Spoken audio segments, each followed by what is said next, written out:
aku Feliska.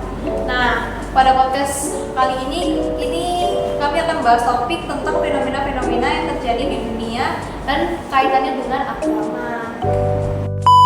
Tiga. Nah, kan kita nih sering nyebut-nyebut kata agama dalam kehidupan sehari-hari. Nah, kalian sendiri tahu nggak sih arti agama itu kayak apa? Kalau menurut aku ya singkatnya agama itu kayak sistem kepercayaan kepada Tuhan yang berisi ajaran dan kewajiban yang berkaitan dengan agama tersebut. Ya setuju. Kalau menurutku agama sendiri itu memang yaitu sama kayak sistem atau ajaran yang mengajarkan kita tentang cara peribadatan, terus cara tata keimanan kita kepada Tuhannya masing-masing. Terus juga dia itu ngajarin tata perilaku dan sikap manusia dengan lingkungannya. Jadi biar manusia itu nggak semena-mena akan lingkungan sekitarnya juga. Kalau aku sih, kalau agama itu merupakan suatu kepercayaan manusia ya. Terus agama juga biasanya itu dijadiin pedoman hidup seorang manusia untuk menjalankan hidup-hidupnya. Nah, berhubung dengan agama, iman itu menurut kalian tuh kayak gimana sih, guys? Menurutku ya kalau iman itu tuh kayak keyakinan yang kuat terhadap Tuhan gitu. Tapi kita nggak bisa atau nggak ada bukti konkretnya atau pengalaman langsungnya. Karena menurutku itu kan kalau iman itu secara personal, bersifat personal, yaitu antara kita sendiri dan Tuhan. Jadi nggak ada yang bisa mengukur maupun kita sendiri pun nggak bisa mengukur iman itu besarnya seperti apa. Setuju. Kalau menurutku juga sama sih. Iman itu suatu kepercayaan atau keyakinan kita tentunya kepada Allahnya masing-masing. Dan ya seperti yang kita bilang, iman itu nggak bisa diukur. Jadi yang tahu itu cuma kita sendiri sama Tuhan yang kita sembah. Terus iman itu juga sebenarnya nanti yang menghubungkan kita kepada Tuhan, kayak yang membawa kita kepada Tuhan secara personal. Terus yang nantinya iman ini juga bakal membawa kita kepada keselamatan. Soalnya kalau orang beriman tuh biasanya akan memiliki kedekatan personal dengan Tuhan, makanya dia itu percaya apa yang diajarin sama Tuhan itu adalah suatu hal yang benar dan baik.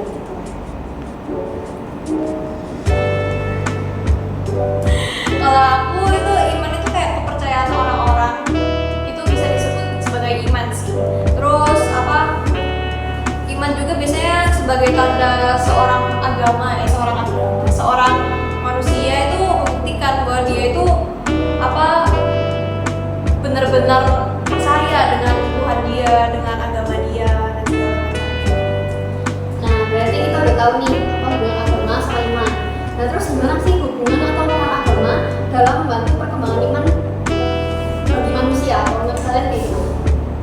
Nah, kalau menurut aku ya kayak peran agama itu sebagai sarananya, kayak maksudnya sarana mengembangkan iman. Jadi seperti yang udah kita sebutin tadi ya, pengertian tentang agama itu kayak yang kan berisi ajaran-ajaran, terus ada kewajiban, tatanan yang membuat kita tuh jadi nggak semena-mena kan, atau manusia nggak semena-mena. Nah, secara nggak langsung kalau kita beragama, kita tuh bisa mengembangkan iman kita juga, karena kita kan sistem-sistem di agama itu kan kayak membuat kita atau menyuruh kita untuk mendekatkan diri kepada Tuhan. Contohnya kayak berdoa, ada misa, ibadah kayak gitu. Tapi kalau menurut aku sendiri sih sebenarnya masih bingung perwujudan iman itu kayak gimana. Kalau menurut kalian kayak gimana? Kalau aku sih ya kayak lewat perilaku itu, contohnya tadi lewat misa, itu beribadah, berdoa. Nah, selain itu ada perilaku-perilaku yang tidak menunjukkan perwujudan iman loh. Contohnya kasus PKM. Aku mau nambahin. Jadi yang agama sama iman tuh menurutku agama sama iman itu sepaket. Jadi kayak kalau misalnya kamu beragama harusnya tuh kamu beriman, tapi nyatanya di luar sana itu masih banyak orang di sana itu masih banyak orang yang bilang itu beragama tapi mereka itu tidak beriman. Soalnya mereka menganggap beragama itu cuma formalitas gitu. Dan mereka itu nggak menunjukkannya dalam perilaku seperti yang aku bilang tadi. Mereka tuh pada akhirnya kayak itu, mereka tuh semena-mena akan lingkungannya kayak gitu. Terus kalau kasus PKM sih susah dijelaskan. Kasus PKM tuh dia tuh sebenarnya salah. Kalau menurutku personally dia tuh salah. Maksudnya dia sendiri yang salah, bukan agamanya yang salah. Yang disalahin itu PKM-nya sendiri. Terus dia tuh kayak kurang toleransi aja sih, Terus dia tuh rada fanatik juga sama agamanya. Dia tuh kayak nganggap agamanya itu paling benar. Padahal ya semua agama tuh mengajarkan hal kebenaran. Tapi dia tuh terserah pada pribadinya masing-masing untuk kepercayaannya masing-masing.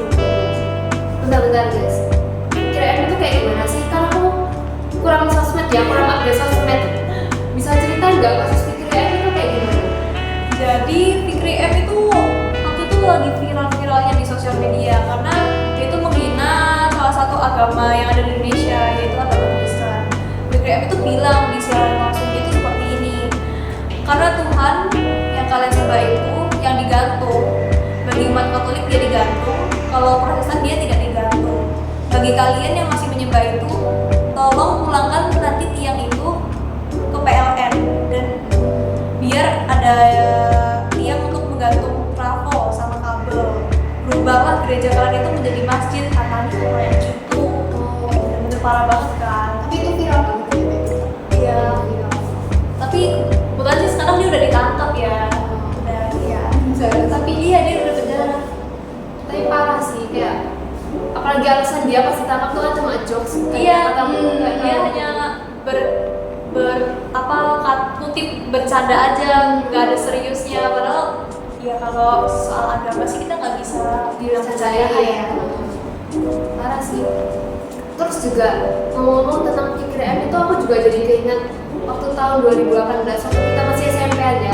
Kan inget gak ada kasus bom gereja Surabaya?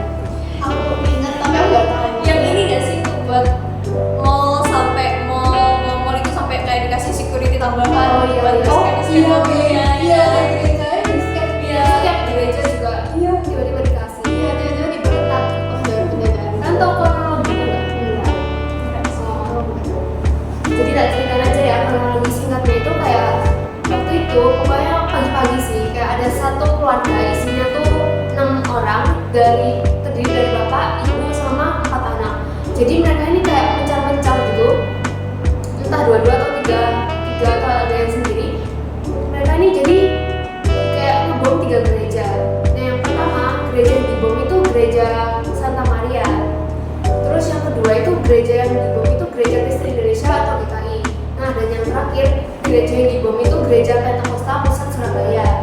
Nah mereka semua ini tuh tewas ya, namanya juga mereka kan bawa bom. Terus juga mereka tuh ada menewaskan belasan orang. Lalu setelah itu besokannya mereka ini tuh bukan mereka sih, ada satu keluarga lagi isinya tuh 5 orang. Jadi mereka ini ngebom Polrestabes Surabaya, di salah satu Polrestabes.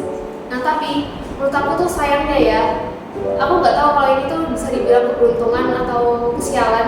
Jadi ada anaknya itu yang paling bungsu itu masih hidup, kayak selamat. Kayak menurutku kasihan sih, kayak itu menurutku kesialan karena di negara Indonesia ini kan kayak negara yang budinya tuh kan masih tinggi ya kan. Jadi kalau misalkan ada orang-orang terdekatnya yang tahu kalau dia itu salah satu anak keluarga yang mengebom gitu kan, jadi kasihan nggak sih kayak dikucilkan kayak gitu.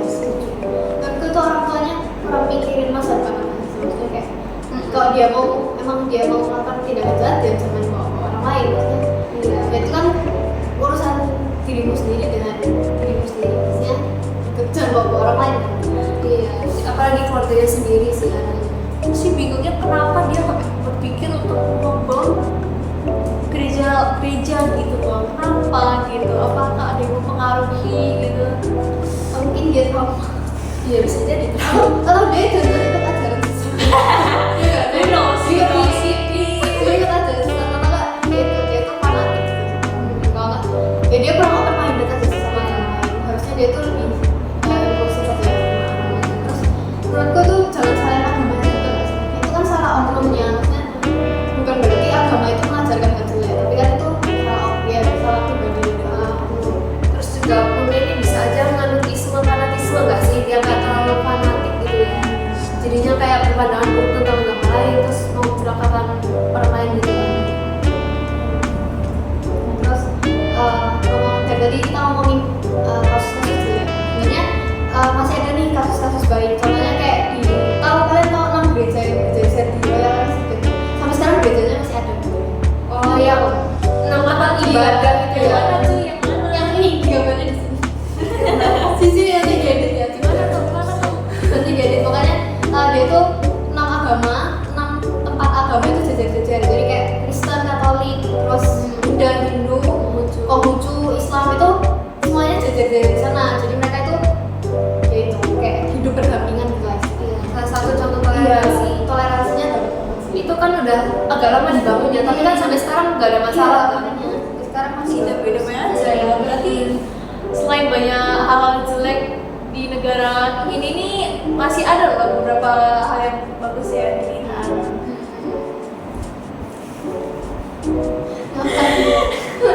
Terus dari situ juga kita belajar untuk saling menghargai satu sama lain tanpa menjelek-jelekan. Justru karena anak gereja itu juga mereka jadi hidup berdampingan, toleransinya tinggi, umat beragama juga saling menghargai sesuai dengan ajaran masing-masing kan ya. Maksudnya itu juga menunjukkan adanya perwujudan iman nggak sih? Kayak mereka sama-sama hidup berdampingan, adanya kayak ada apa namanya kebersamaan sosial gitu lah dari agama satu sama yang lain nggak saling gitu. Tapi mungkin gereja itu mungkin masih cuma berlaku di Royal Residence. Maksudnya di daerah lain itu kurang terlihat adanya hal-hal kayak gini. Malah kayak di Aceh, semuanya di Aceh itu malah Kristen atau Katolik gitu katanya kan nggak boleh bangun gereja, nggak boleh perayaan Natal ya. Oh iya, Boleh perayaan Natal. Terus padahal itu sebenarnya haknya tiap-tiap orang itu untuk melaksanakan kegiatan ibadahnya sendiri-sendiri sesuai dengan kepercayaannya gitu. Betul. Seperti yang Rizka bilang tadi kan kayak di Aceh itu ada beberapa gereja yang nggak boleh dibangun. Sebenarnya kan kalau kita lihat lagi kan sebenarnya nggak cuma di Aceh ya. Di Aceh itu kan cuma yang viral doang. Pasti ada di pedalaman atau di daerah lain yang pasti melarang pembangunan gereja ataupun tempat ibadah. Cuma yang kan nggak terlalu tersorot di berita. Nah tapi menurut aku sih aku bisa harapin ya dengan adanya 6 tempat ibadah di Royal Residence itu, di tempat-tempat lain tuh jadi kayak niru gitu loh. Kan di Indonesia ini kan semakin banyak juga penduduknya, semakin banyak juga orang beragama, beda macam-macam agama kan. Jadi bisa lah niru itu toleransinya. Nah, apalagi di Indonesia ini kan ada kewajiban untuk beragama, jadi harapannya kayak semoga agama itu nggak cuma formalitasnya mereka aja, tapi bisa diterapkan dalam perilakunya mereka setiap hari dengan peristiwa-peristiwa kayak tadi itu harusnya dihindari juga gitu sih. Nah terus kalau menurut kalian contoh tempat ibadah royal tadi itu menurut perwujudan iman ya? Sebenarnya kalau secara pribadi itu menurutku perwujudan iman sih. Kalau menurut kalian kayak atau mungkin ada perwujudan iman lain yang menurut kalian seharusnya kita lakuin gitu?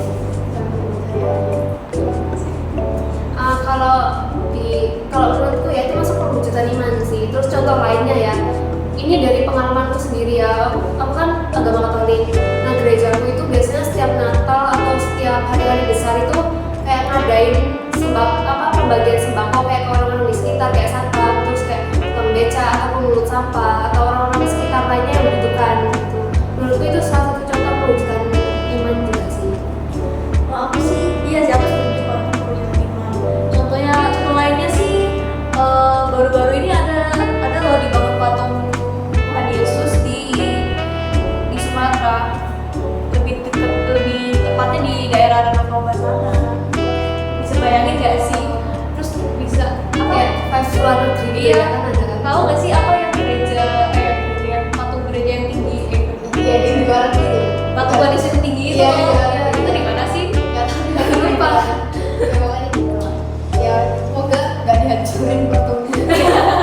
Iya, kayak gitu. Tapi itu kan bakal jadi patung tinggi Tuhan Yesus. Oh ya, di Indonesia. Iya. Oh. Ya nah. Bisa sih kita berkunjung ke sana. Ayo. Kamu bayarin? Kamu bayarin.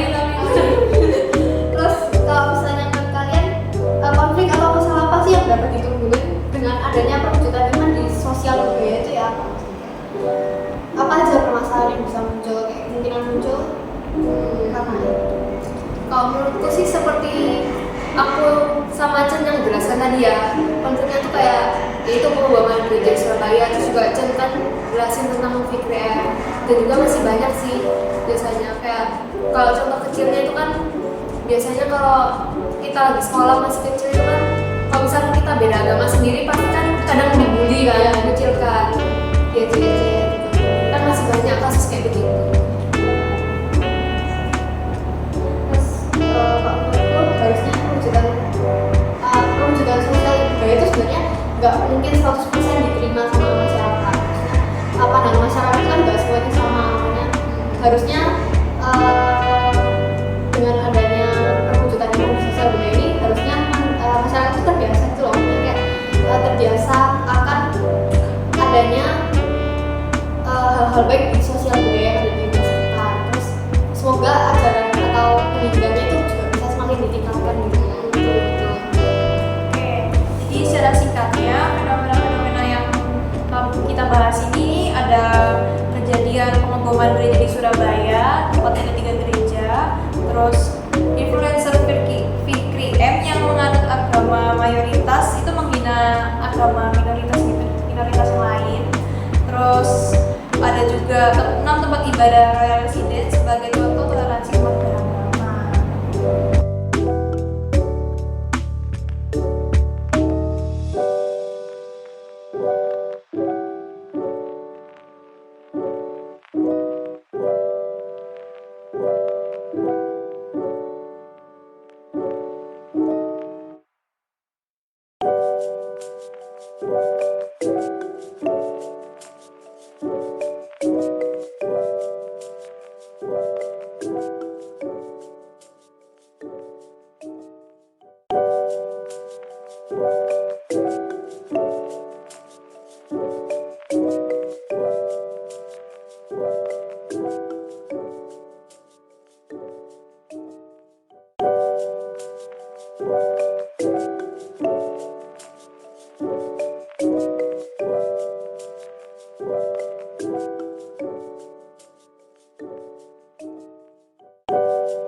Oke, selesai sudah podcast kami pada hari ini. Terima kasih sudah menonton podcast CDN. Yuhu. Mohon maaf jika ada salah kata dan juga salah tindakan. Saya Jen. Saya Dita, saya Feliska. Pamit undur diri. Bye bye.